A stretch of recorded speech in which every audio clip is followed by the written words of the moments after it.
الرحمن الرحيم الحمد لله حمدا كثيرا طيبا مباركا فيه كما يحب ربنا ويرضاه وأشهد أن لا إله إلا الله وحده لا شريك له وأشهد أن محمدا عبده ورسوله وصلى الله عليه وعلى آله وصحبه وسلم تسليما كثيرا أما بعد.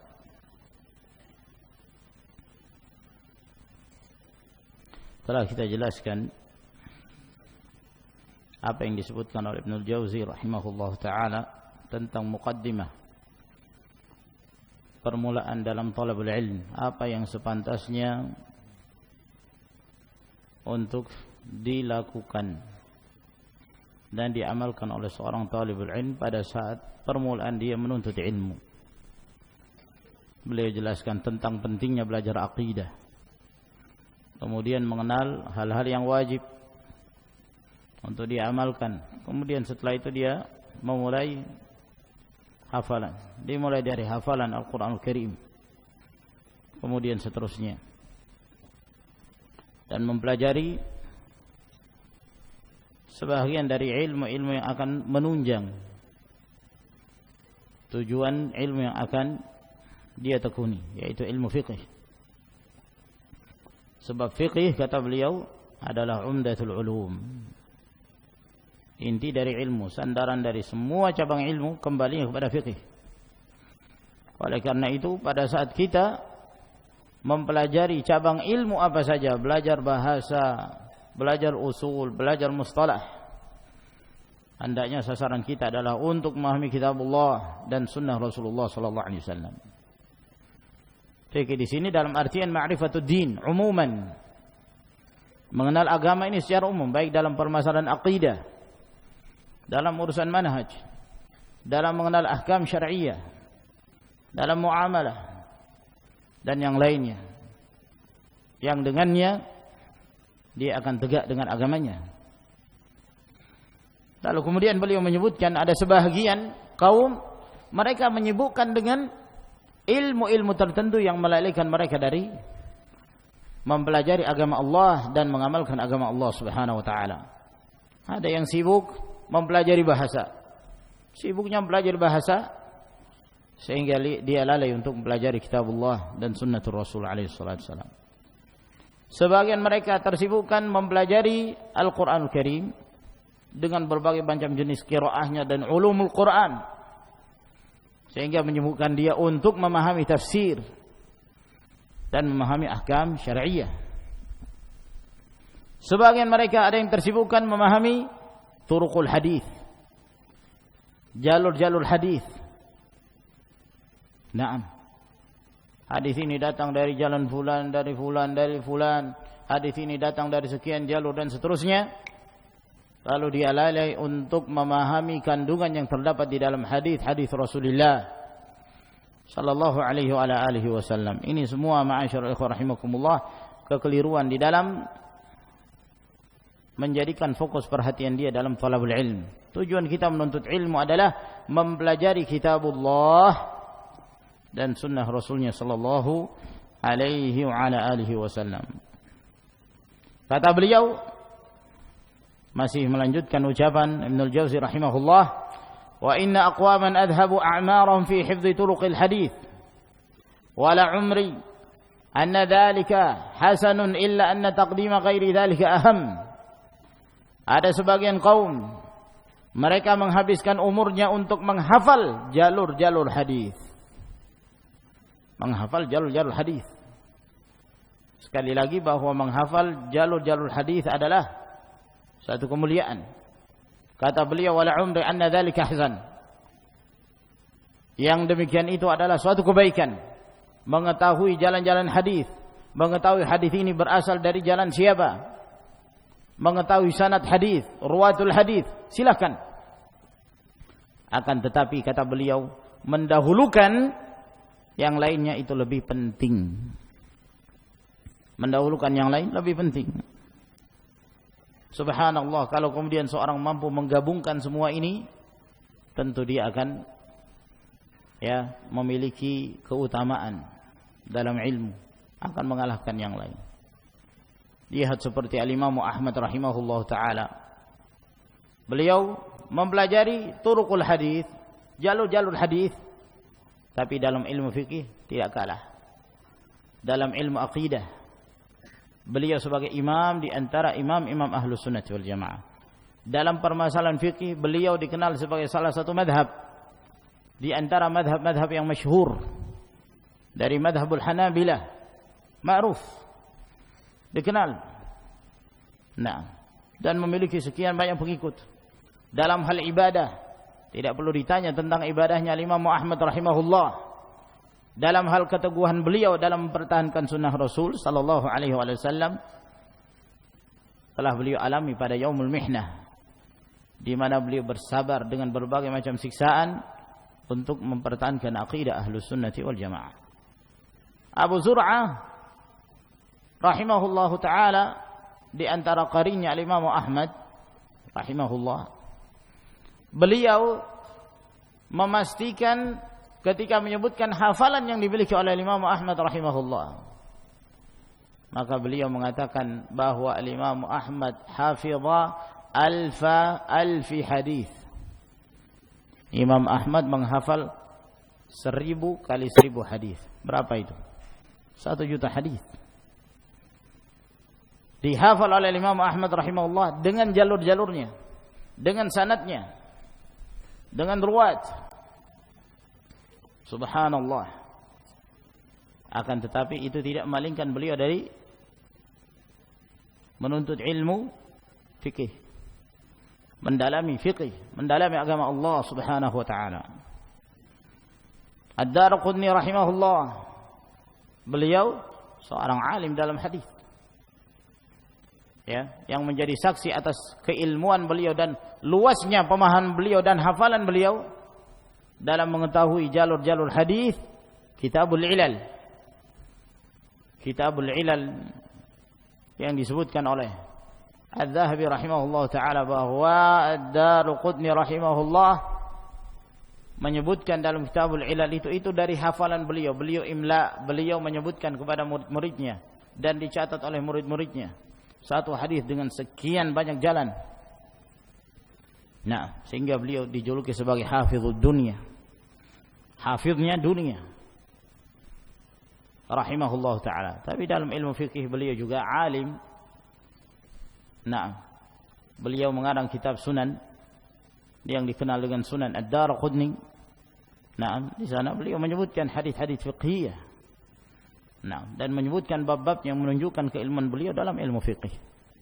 Walhasil ma'asyar al-ikhwah rahimakumullah, silahkan menekuni satu cabang ilmu, akan tapi jangan sampai kemudian kita melupakan tujuan utama. Karena itulah yang terpenting, berpegang teguh dengan kitabullah dan sunnah Rasul sallallahu alaihi wasallam. Ala tauhid was sunnah. Di atas tauhid dan di atas sunnah Rasulullah alaihi salatu wassalam. Fanara aktsara haula'il madhkurin la ya'rifuna al-fiqha alladhi huwa alzamu min dhalik. Maka kami melihat kebanyakan mereka-mereka ini yang menyibukkan dalam ilmu cabang ilmu tertentu, mereka tidak mengerti fikih yang itu lebih wajib bagi mereka. Tahunya mengenal jalur hadis, namun ketika ditanya apa hukumnya ini, enggak ngerti. Apakah ini diperbolehkan? Wallahu a'lam, enggak tahu. Kenapa? Karena dia terlalu sibuk dalam mempelajari satu cabang ilmu yang tidak mengarahkan dia untuk mengenal hukum-hukum Allah Subhanahu wa taala. Wa mata am'ana talibul hadits fi as-sama'i wal kitabah dhahaba zamanul hifdh. Dan kapan seseorang itu memfokuskan, seorang penuntut ilmu hadis memfokuskan dirinya untuk mendengar hadis dan menulis hadis, maka akan hilang zaman dan waktu untuk menghafal. Oleh karena itu, ketika seorang masih diberikan kemampuan, kekuatan menghafal, dan itu pada usia-usia mudanya, jadikan itu sebagai kesempatan. Kenapa? Sebab ketika dia telah hadir di majelis-majelis para ulama, di majelis ilmu, dia akan tersibukkan. Nah, ambil kesempatan menghafal. dalam kurun waktu tertentu dia punya target untuk menghafal Al-Qur'anul Karim. Setelah itu dia menghafal kitab-kitab yang lainnya, matan-matan, dimulai dari matan-matan yang kecil. Apakah itu Arba'in Nawawiyah, Umdatul Ahkam dan seterusnya. Nah, kemudian setelah itu dia menyibukkan diri untuk menghadiri majalisul ilm untuk mempelajari agama Allah Subhanahu wa taala. Nah, ini apabila memungkinkan bagi seorang menuntut ilmu dalam jangka waktu yang sangat lama. Nah, dia punya target.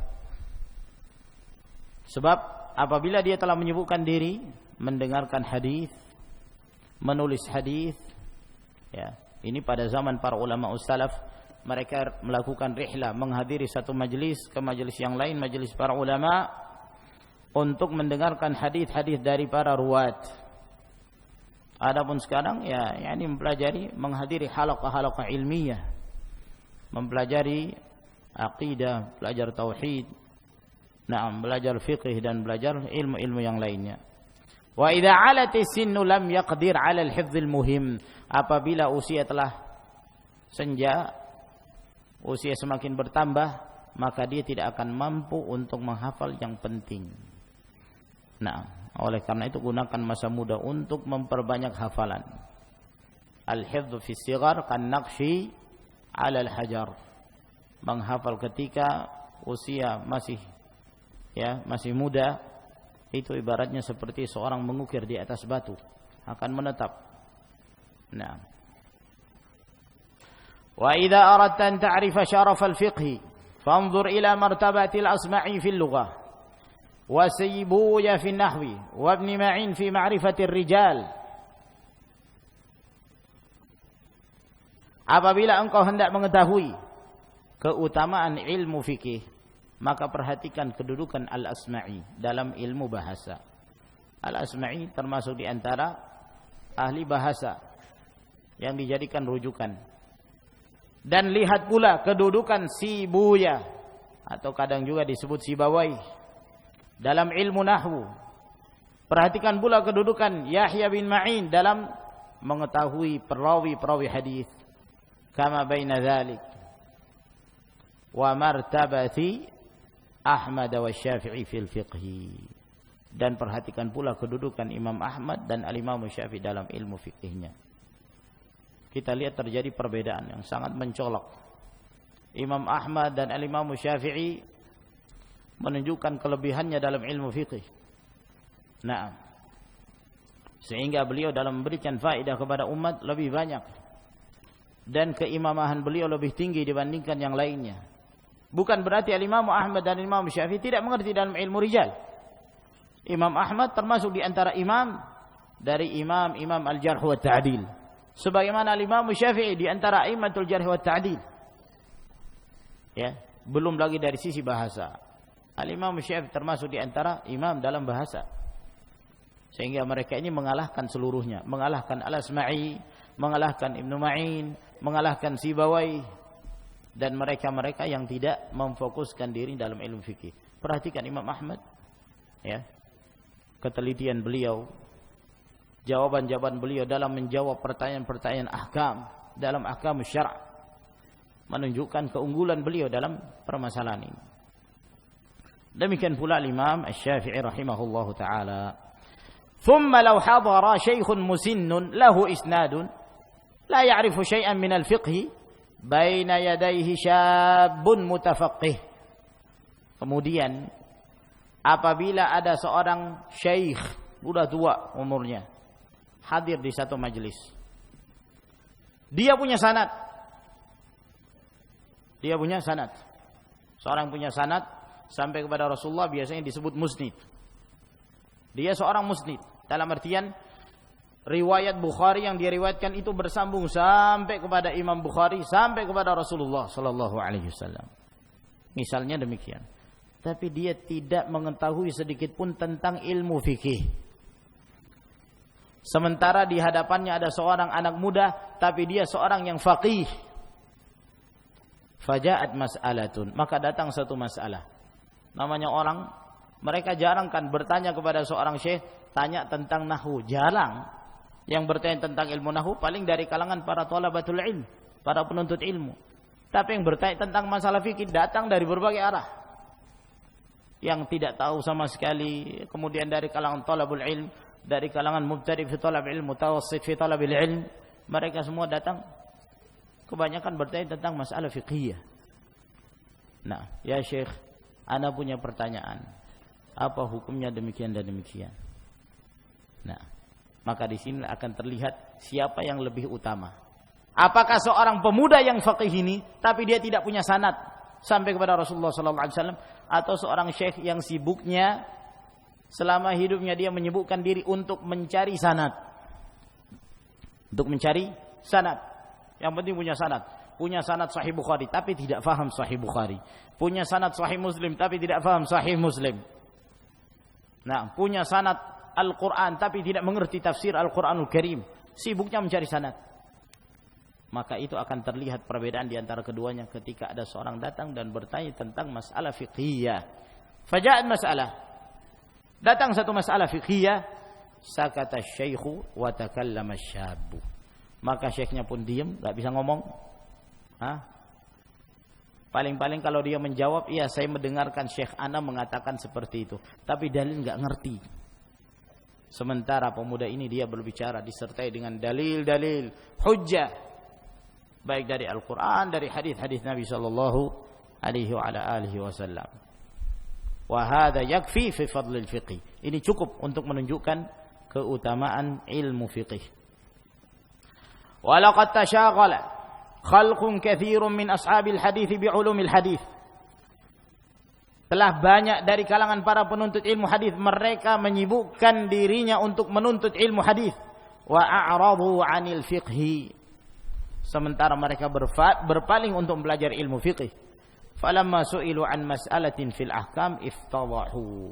Ketika mereka ditanya tentang satu masalah dalam hukum-hukum fikih, iftadahu, maka ketahuan belangnya. Ternyata dia punya kekurangan dalam masalahnya.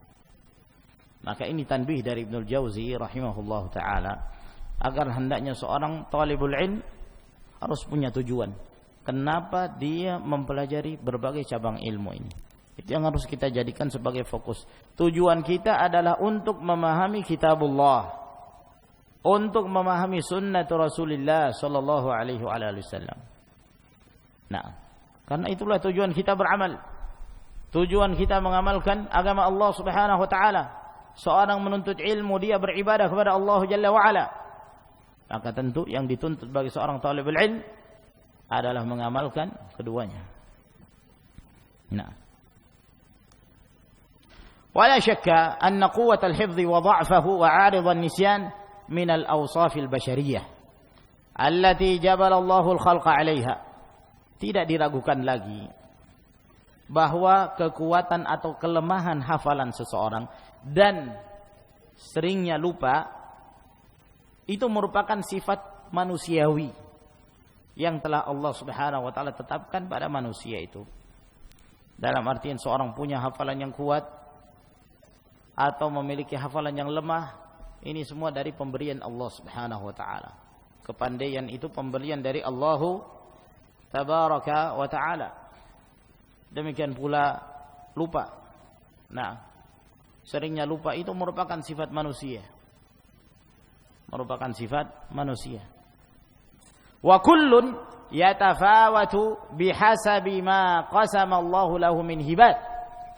Dan setiap dari mereka bertingkat-tingkat kedudukannya sesuai dengan apa yang telah Allah Subhanahu wa taala berikan kepada mereka dari pemberiannya. Sehingga di antara mereka ada yang lemah hafalannya, ada yang kuat, ada yang lebih dari itu. Berbeda-beda keadaan manusia. Nah, faquwatul hifdzi malakatun tatanama fil insan. Maka kekuatan hafalan itu adalah merupakan satu tabiat yang tumbuh pada diri manusia. Wa minan nasi man talinu ma'ah wa minhum man ta'si alaih. Di antara manusia ada yang kekuatan hafalan itu begitu lembut bersamanya. Dalam artian sangat mudah bagi dia untuk menghafal.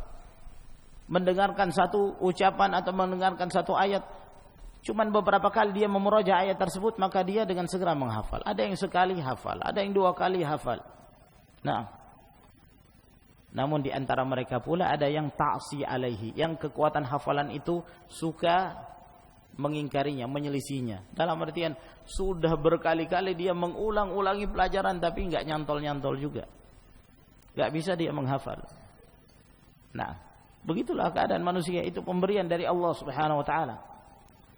Fala yanalu minha illa al-qalil, sehingga dia tidak mendapatkan dari hafalan itu kecuali sedikit. Nah, di antara mereka ada yang hafalan itu memang merupakan satu yang jibiliyah, sudah merupakan watak, dalam artian sudah merupakan tabiat yang Allah Subhanahu wa taala berikan kepadanya. Tanpa susah payah dia punya kekuatan hafalan yang luar biasa.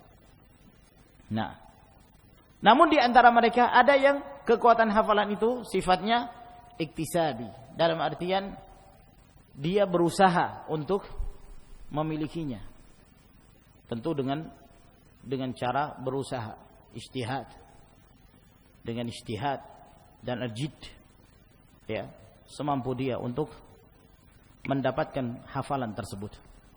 Nah, biasanya jenis yang kedua ini perlu perjuangan yang lebih dibandingkan yang pertama. Kalau pertama dia memang telah diberikan kekuatan hafalan, sekali 2 kali dia langsung menghafalnya. Namun di antara mereka ada yang berkali-kali, ya, dengan kekuatan penuh, dengan semangat yang tinggi, lalu kemudian dia bisa menghafalnya. Kalau tidak, dia tidak mampu menghafalnya. Dan ini semua adalah merupakan pemberian dari Allah Subhanahu wa taala. Walidzalika fa inna min kabiri 'afwillahi ta'ala, sesungguhnya di antara besarnya maaf dan kasih sayang Allah Subhanahu wa taala kepada hamba-hambanya, an rafa'a an ibadihi ma hasala minhum min tarki wajibin aw fi'li mahdzurin ala wajhin nisyan, di mana Allah Subhanahu wa taala mengangkat dosa dari hamba-hambanya apa yang mereka alami ketika mereka meninggalkan satu yang wajib atau mereka melakukan satu pelanggaran syar'i, namun mereka melakukan itu karena lupa. Allah maafkan. Inna Allah azza wa jalla tajawaza li an ummatil khata' wan nisyan wa mastukru alaih. Allah Subhanahu wa taala telah memaafkan dari umatku ini kekeliruan yang tidak dilakukan dengan sengaja dan lupa, dan sesuatu yang mereka dipaksa untuk melakukannya. Li'annahu laisa tahta qudrati ibni Adam. Sebab ini semua, ya, bukan di bawah kemampuan seorang manusia. Rasa lupa. Namanya seorang lupa, kadang-kadang dia meninggalkan wajib karena lupa, bukan karena kesengajaan. Maka ini dimaafkan oleh Allah Subhanahu wa taala. Oleh karena itu, ketika hamba-hamba Allah Jalla wa Ala berdoa kepada Allah, Allahumma la tu'akhidna, Rabbana la tu'akhidna in nasina aw akhtana. Ya Allah, jangan engkau menyiksa kami pada saat kami lupa atau ketika kami dalam keadaan keliru tidak sengaja. Allah Subhanahu wa taala mengabulkan doa hamba-hamba tersebut. Qala ta'ala, Allah Jalla wa Ala berfirman, la yukallifullahu nafsan illa wus'aha laha ma kasabat wa 'alaiha ma iktasabat. Rabbana la tu'akhidna in nasina aw akhtana. Allah tidak memberi beban kepada satu jiwa kecuali yang dia mampu untuk melakukannya. Baginya apa yang telah dia usahakan, dan atasnya apa yang telah dia usahakan dari kebaikan atau keburukan. Ya Allah, jangan engkau menyiksa kami ketika kami lupa atau ketika kami itu lalai, keliru dalam melakukan sesuatu. Maka ayat ini menunjukkan bahwa Allah Subhanahu wa taala telah mengangkat beban dari seorang yang keliru, dari seorang yang lupa, sehingga dia terjatuh dalam satu kesalahan. Wa jaa fil hadits 'anin Nabi sallallahu alaihi wa alihi wasallam annahu qala, telah datang di dalam hadis dari Nabi sallallahu alaihi wasallam bahwa beliau bersabda, innallaha tajawaza an ummati al-khata'a wan nisyana wa mastukrihu alaih. Sesungguhnya Allah Subhanahu wa taala telah memaafkan dari umatku kekeliruan, lupa, dan sesuatu yang mereka dipaksa untuk melakukannya. Rawahu Ibnu Majah min hadits Ibnu Abbas radhiyallahu anhuma. Hadis ini diriwayatkan oleh Ibnu Majah dari hadis Ibnu Abbas. Wa qala sallallahu alaihi wa alihi wasallam, man nasiya salatan aw nama anha fa kaffaratuha ay yusalliyaha idza dzakaraha. Barang siapa yang lupa salat atau tertidur dari salat, maka tebusannya, kafarahnya adalah dia mengerjakan salat itu kapan dia mengingatnya. Dia ketiduran, malam hari dia tidur, kemudian dia lelah dan tidak bangun kecuali mendekati salat zuhur misalnya. Dia menyangka bahwa dia telah salat subuh. Nah, dan dia tidak mengingat kecuali setelah mengerjakan salat zuhur. Setelah salat zuhur baru dia ingat. Astaghfirullah, ana belum salat subuh. Apakah dia berdosa? Tidak ada dosa bagi dia. Nah, maka perhitungannya dimulai kapan dia mengingatnya. Ketika dia mengingatnya, apakah dia segera mengerjakan salatul fajar itu? Kata Nabi sallallahu alaihi wasallam, fa kaffaratuha ay yusalliha idza dzakaraha. Kafarahnya adalah dia mengerjakan salat itu kapan dia mengingat? Dia mengingat setelah salat zuhur, maka dia segera mengerjakannya. Dia segera mengerjakan. Dia salat subuh meskipun di waktu zuhur, karena itulah kafarahnya. Tidak boleh baginya untuk menunda. Ya. Jadi enggak ada istilah ya sudah terlanjurlah, sudah lewat waktu, sudah enggak usah salat lagi. Enggak bisa. Kapan dia meninggalkan dan tidak mengqadha, maka dia telah terjatuh dalam perbuatan dosa karena dia melakukan dengan kesengajaan. Kalau misalnya dia tidak mengingatnya sampai dia mati, apakah dia berdosa? Enggak ada dosa bagi dia. Nah, Rabbana la tu'akhidna in nasina wa akhtana. Oleh karena itu, ini dijadikan sebagai salah satu qawaidus syariah, kaidah dalam syariat, bahwa seorang yang lupa ma'dzur, an-nasi ma'dzur. Orang yang lupa sehingga dia meninggalkan sesuatu yang wajib dalam keadaan dia diberi uzur. Nah, dan ini masuk ke dalam sekian banyak permasalahan hukum. Ya. Baik dalam masalah tauhid, demikian pula dalam permasalahan ahkam fiqhiyah.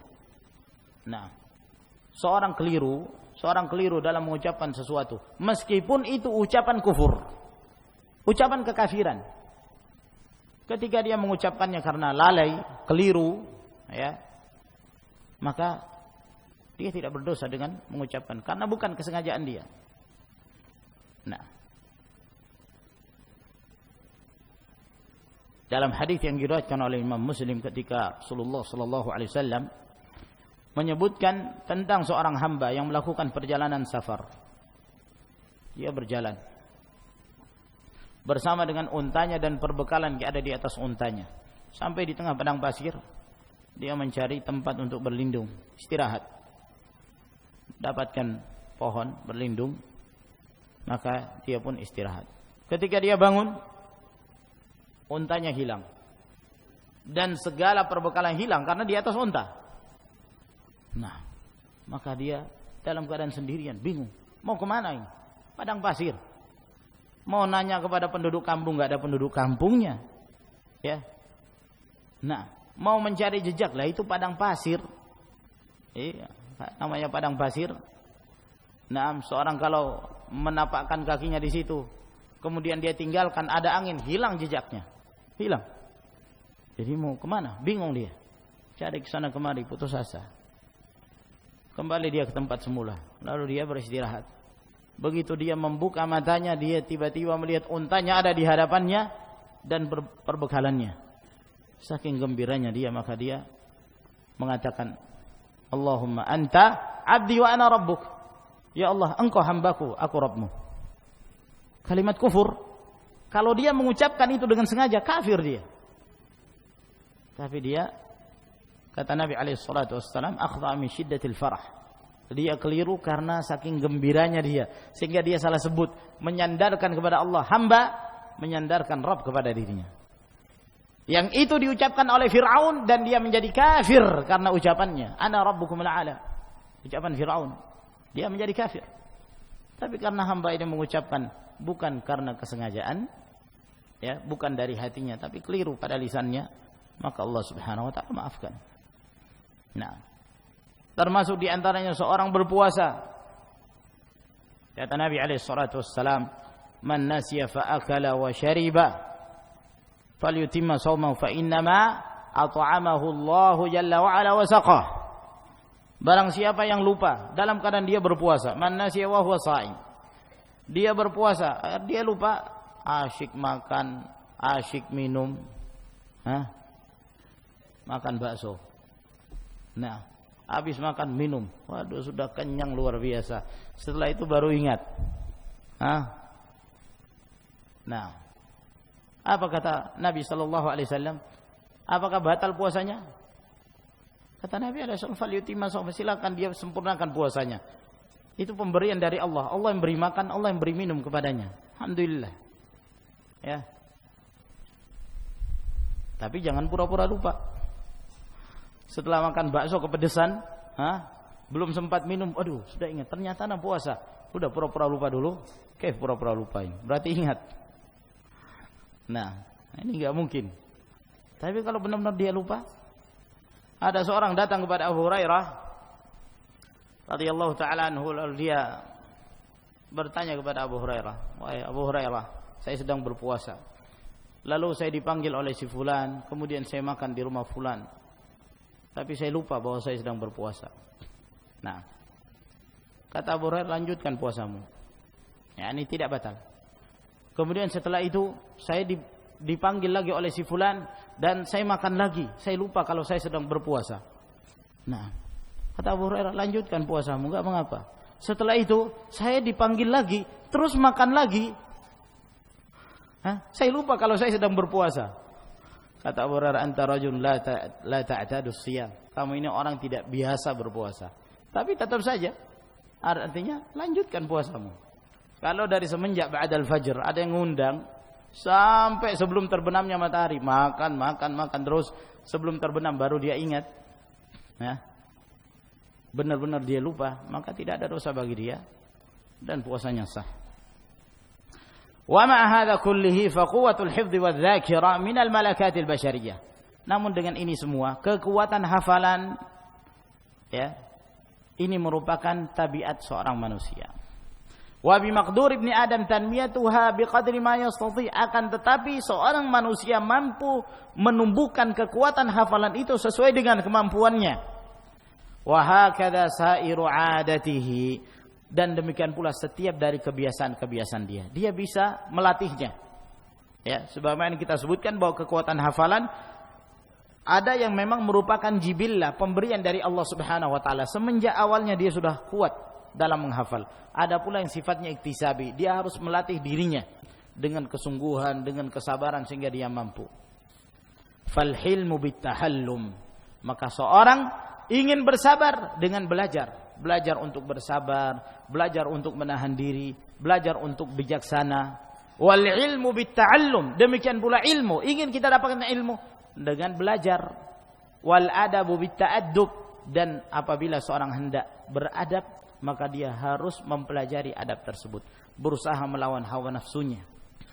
Demikian pula seorang hendak menghafal ilmu, dia berusaha melawan hawa nafsunya dengan mencari waktu-waktu yang terbaik, dengan mencari saat-saat yang baik untuk menghafal dengan penuh semangat. Diriwayatkan dari Nabi sallallahu alaihi wasallam, dikeluarkan oleh Al-Khatib Al-Baghdadi dalam kitabnya At-Tarikh, datang dari hadis Abu Hurairah radhiyallahu anhu. Kata Nabi sallallahu alaihi wasallam, "Innamal ilmu bitta'allum wal hilmu bittahallum. Wa man yataharra al-khayra yu'tah, wa man yatawaqqa asy-syarra yuqah." Sesungguhnya ilmu itu dimiliki dengan cara belajar. Enggak mungkin seorang nongkrong di rumahnya kemudian dia tidak mendatangi majelis ilmu kemudian dia menjadi seorang yang mengerti ilmu. Tidak mungkin. Ilmu itu dapat dimiliki dengan belajar. Wal hilmu bittahallum, dan hilm, kesabaran, ya, kebijaksanaan yang dimiliki oleh seorang itu bisa dimiliki dengan belajar pula, melatih diri. Wa may yataharral khaira yu'tah, siapa yang senantiasa menjaga kebaikan, dia akan diberikan kebaikan itu. Wa man yatawaqqa syarra yuqah. Siapa yang menjaga dirinya dari keburukan, maka dia akan dipelihara dari keburukan itu. Hadis ini juga datang dari hadis Abu Darda, juga datang dari hadis Muawiyah bin Abi Sufyan. Dihasankan oleh Albani rahimahullah. Wa kadzal hifdzu wa quwwatu dzakirah. Demikian pula hafalan dan kekuatan seseorang ketika mengingat apa yang telah dia pelajari itu. Wa ana adhkuru laka ra'akallah ba'd ma arahu munasiban liquwwatil hifdzi wa iladi nisyanil ilmi bima yali ala ijazin. Dan saya akan menyebutkan kepadamu, semoga Allah senantiasa menjagamu, sebahagian apa yang menurut saya sesuai untuk menyebutkan kepadamu cara-cara untuk menguatkan hafalan dan obat dari seringnya seorang melupakan ilmu dengan cara yang singkat sebagaimana akan kita jelaskan pada berikut ini, di mana beliau akan menyebutkan 10 wasiat yang sangat penting bagi seorang penuntut ilmu dan penghafal ilmu agar kemudian dia memahaminya, kemudian dia berusaha mempraktekannya dan mengamalkannya. Semoga apa yang kita sebutkan memberi manfaat kepada kita sekalian. Baik, insyaallah taala kita lanjutkan pada pertemuan yang berikutnya. Wa akhiru da'wana alhamdulillahi rabbil alamin. Tafadhalu hafizakumullah.